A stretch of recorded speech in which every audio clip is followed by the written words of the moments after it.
Provinsi Banten, yang mana program ini bertujuan untuk menyebarluaskan jangkauan LPA Provinsi Banten dalam urusan perlindungan anak di wilayah Banten, serta agar memudahkan masyarakat dalam permasalahan pengaduan mengenai permasalahan anak-anak di wilayah Banten.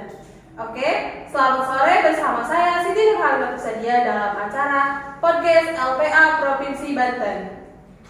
Baiklah, hari ini kita akan membahas tentang pentingnya relawan sahabat anak di dalam masyarakat bersama bintang tamu kita yakni Pak Didi selaku Sekretaris di LPA Provinsi Banten. Oke, selamat sore Pak. Selamat sore. Bagaimana kabarnya? Alhamdulillah baik. Gimana kabar Siti? Alhamdulillah luar biasa Pak. Alhamdulillah ya Pak, kita dalam keadaan sehat, masih bisa bertemu di acara ini. Iya. Nah, selain Bapak menjadi sekretaris di LPA Provinsi Banten ini, kegiatan Bapak sehari-hari itu apa ya Pak?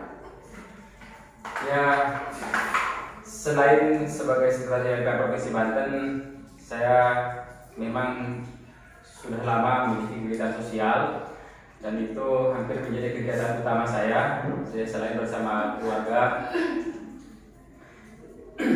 Jadi saya kegiatan sehari-harinya berada di Cilegon bersama anak-anak yang saya asuh yang berasal dari berbagai daerah, dan itu sudah saya lakukan dari tahun 1999. Jadi hingga hari ini kurang lebih sudah 20 tahun saya menjalani kegiatan sosial itu gitu. Dan ini alhamdulillah kita mempunyai anak-anak yang kita asuh dari berbagai Indonesia.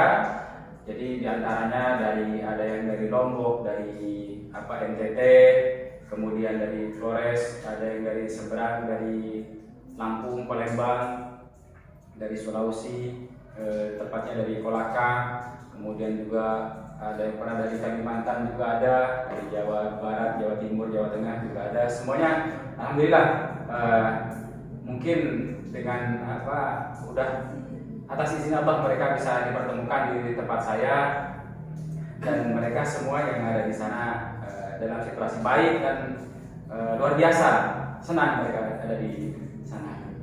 Wah, sangat luar biasa sekali ya Pak, banyak banget kegiatan Bapak di bidang sosial, terutama di yayasan Bapak ini sudah dari pelosok-pelosok kota, dari seluruh Indonesia kayaknya ya Pak ya? Iya. Ya.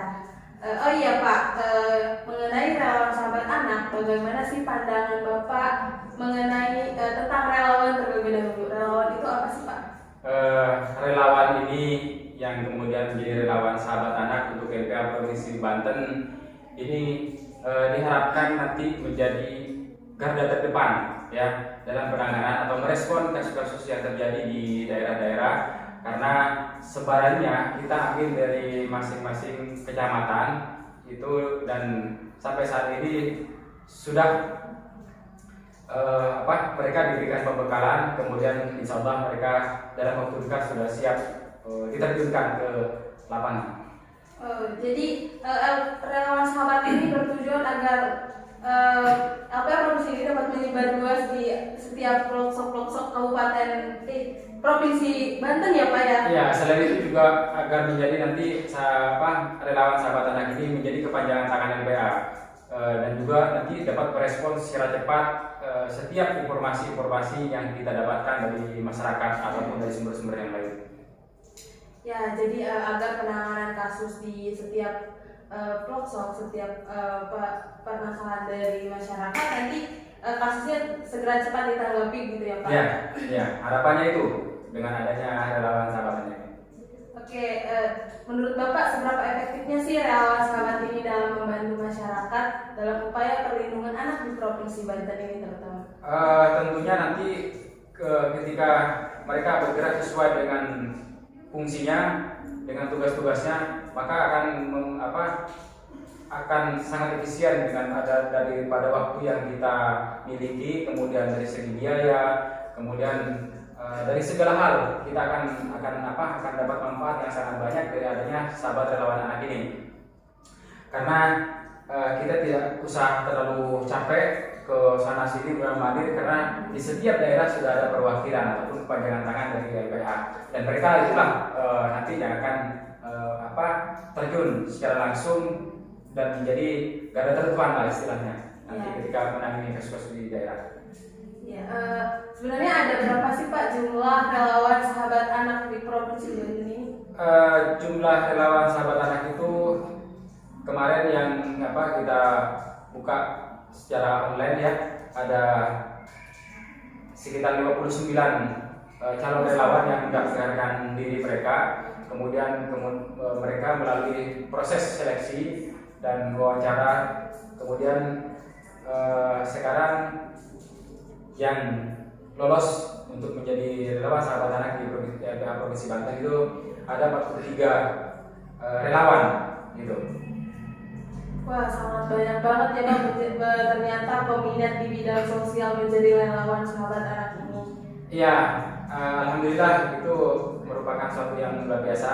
Tapi jumlah itu ditimbang diukur dengan jumlah kecamatan di Provinsi Banten ini masih dinilai sangat kecil gitu kan. Nanti kedepannya akan kita buka untuk gelombang kedua, sehingga nanti sesuai dengan harapan kita, dengan rencana kita bahwa diharapkan kedepannya itu setiap kecamatan itu memiliki satu relawan, sehingga kita tidak kerepotan lagi ketika ada kasus di satu kecamatan si A, ya cukuplah relawan yang berdomisili di sana yang nantinya bertugas untuk menangani kasus tersebut. Itu karena Provinsi Banten ini sangat luas, tidak hanya Provinsi Banten. Kita lihat contoh Kabupaten Serang aja. Kabupaten Serang ini secara geografis itu sangat unik gitu. Hampir kepotong-potong dengan kota Cilegon misalnya, seperti Anyer gitu kan. Kemudian di pertengahannya ada kota Cilegon, ada kota Serang, sampai ke ujung di sana ada ujung timur ada Cikande dan sebagainya. Ini kalau di Anyer tidak ada relawannya hanya ada di Cikande, ketika ada kasus di Anyer nanti akan sangat memakan waktu dan tenaga nantinya. Nah, makanya kalau di Anyer ada relawan, maka cukuplah yang di Anyer saja. Ketika di Cikande misalkan ada kasus, maka langsung relawan yang di Cikande yang menangani. Jadi relawan ini untuk mempermudah akses menuju ke tempat korban. Iya, tidak hanya mempermudah akses, tapi juga mempercepat sistem informasi yang nanti akan kita dapat serta disebarluaskan kepada seluruh relawan yang berhak untuk mendapatkan informasi tersebut. Nah, relawan sahabat ini, anak ini berasal dari kalangan apa saja nih Pak kategorinya ini? Ada beberapa kalangan itu, karena memang kita cari yang muda-muda. Kebanyakan itu relawan berasal dari kalangan mahasiswa ya, semester masih semester 3, semester 5, kemudian ada juga semester akhir. Ada juga dari kalangan guru dan dosen gitu ya. Jadi alhamdulillah diminati dari berbagai kalangan gitu. Jadi banyak juga ya kalangan muda yang memang berminat banget menjadi relawan sahabat anak ini. Ya, mudah-mudahan ini adalah bibit-bibit ataupun cikal bakal terbentuknya mereka-mereka yang mendaftar sebagai relawan menjadi manusia yang punya jiwa-jiwa sosial yang tinggi, yang punya jiwa-jiwa kepedulian terhadap sesama, serta punya jiwa-jiwa empati terhadap orang lain. Ya, benar. Nah, setelah itu dari relawan sahabat anak ini, bagaimana sih Pak rencana kinerja ke depan yang akan dilakukan oleh relawan sahabat anak ini? Diharapkan ke depannya itu setiap relawan-relawan yang ada di daerah itu nanti bisa membentuk pokja-pokja perlindungan anak di daerah masing-masing gitu. Karena kita punya program ke depannya membentuk atau membuat perlindungan anak sekampung seperti itu. Jadi, tapi sekampungnya ini bukan hanya sekampung itu kecil, tidak. Karena ini hanya istilah yang digulirkan dari pusat, dari Ketua Komnas Perlindungan Anak Bapak Aris Mardika Sirait. Jadi ingin membentuk perlindungan anak sekampung di daerah-daerah, maksudnya itu bukan sekampung gitu kecil, bukan, tapi sekampungnya itu adalah lingkup besar, tapi hanya istilah nama saja yang namanya sekampung. Mungkin cakupannya setiap pokja itu nanti mencakup satu kecamatan seperti itu. unik sekali ya Pak namanya perlindungan anak sekampung. Ya, karena Indonesia yang mempunyai daerah-daerah yang unik, bahasa yang unik, bahkan dari daerah-daerah yang lain ada yang menyebutnya desa-desa itu ada yang namanya nagari gitu ya. Jadi satu kecamatan itu ada berapa nagari seperti itu. Itu kalau di daerah luar saya pernah bertemu dengan teman-teman yang sama pelatihan dulu, ada dari Riau, dari Nunukan itu perbatasan Kalimantan dengan perbatasan Indonesia dengan Malaysia. Itu mereka banyak menyebutnya istilah-istilah yang beda dengan istilah kita seperti itu. Ya, mungkin itu di setiap kecamatan nanti relawan sahabat anak ini boleh merekrut dari anggota lain atau gimana Pak? Boleh nanti. Justru mereka ketika diminta untuk membentuk Pokja itu justru mereka bisa merekrut warga-warga sekitar untuk terlibat langsung secara aktif gitu kan, untuk meminimalisir ini, untuk memberikan sosialisasi, pencegahan dan sebagainya untuk perlindungan anak. Mungkin itu relawan sahabat ini sebagai salah satu upaya dalam perlindungan anak juga ya Pak di Provinsi Banten. Iya, betul. Ya, ini ada pertanyaan terakhir nih Pak. Mungkin sebagai Bapak nih aktivis sosial yang sudah lama banget, bagaimana sih tips buat para relawan agar mampu bertahan dalam setiap kegiatan dari awal sampai akhir kayak gitu? Untuk teman-teman yang bekerja di sosial, khususnya bagi para relawan ini ya yang baru, jadi jadikanlah kegiatan sosial ini sebagai bentuk hiburan gitu. Jadi agar nanti tidak bosan. Kalau hiburan itu biasanya menyenangkan ya. Jadi jadikanlah kegiatan-kegiatan sosial, kegiatan-kegiatan membantu orang lain itu menjadi kegiatan yang menyenangkan seperti itu. Jadi kalau saya sistemnya, jadi ketika ada kegiatan sosial itu saya merasa seperti sedang berlibur atau liburan gitu. Jadi nanti tidak akan bosan. Selain itu ada nilai plusnya gitu. Kita akan bantu orang, kita akan nolong orang. Jadi insya Allah Allah akan catat, mereka akan catat sebagai pahala, dan insya Allah Allah akan balas dengan berbagai macam kemudahan-kemudahan karena kita membantu orang gitu. Dan jika pun kita mengeluarkan biaya karena kita sosial yang tidak digaji, tidak dibayar, kalaupun kita mengeluarkan biaya, insya Allah itu juga nanti akan ada gantinya. Insya Allah akan ada gantinya karena niatkanlah bahwa yang kita keluarkan itu adalah kegiatan yang untuk menolong orang, atau niat-niatnya sebagai sedekah seperti itu, insya Allah akan ada pahalanya gitu. Oke. Jadi ketika kita melaksanakan suatu kegiatan itu kita harus senangi dulu kegiatan tersebut ya Pak. Itu. Jadi kalau kita tidak menjalani dengan bentuk sebagai hiburan, sebagai kesenangan, hanya semata-mata ingin menolong, ya bisa saja. Tapi kalau untuk bertahan lama, ya itu namanya orang nolong paling sekali dua kali gitu kan. Tapi ketika ini dianggap sebagai hiburan, sebagai kegiatan, apalagi dianggap sebagai tugas gitu, nanti insya Allah sampai kapanpun akan tetap dilakukan itu. Apalagi sudah jiwa-jiwa sosial itu sudah tertanam gitu. Karena banyak sekali orang yang ingin bergerak di bidang sosial gitu kan, banyak yang ingin, tapi ketika melakukan itu sedikit orang yang memang berjiwa sosial gitu. Orang yang ingin melakukan itu hanya sekedar melakukan, tapi orang berjiwa sosial itu dia akan melakukan secara sendirinya, dia akan tergerak, dia diminta pun tidak atau tidak diminta, dia akan melakukan.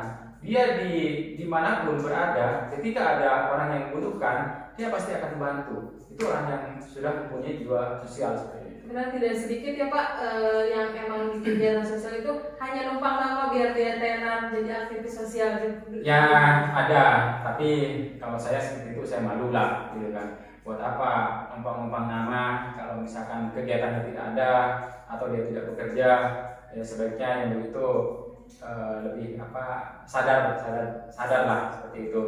Karena sesungguhnya tugas sosial ini sesungguhnya lebih berat daripada tugas-tugas seperti orang-orang yang di kantor yang memang sudah tahu tugasnya apa. Kadang-kadang kalau orang sosial itu kita tidak tahu kita mau ngapain, tiba-tiba misalkan ada ada bencana misalkan, ya kita kan harus terjun gitu kan. Kalau mereka yang ada di kerja kantoran misalnya itu kan beda, dia sudah tahu besok mau ngapain. Kita orang sosial besok juga tahu mau ngapain, tapi ketika ada kejadian yang lain tidak boleh tidak, kita harus terjun. Kita harus siap kapanpun dan dimana ya, ya Pak.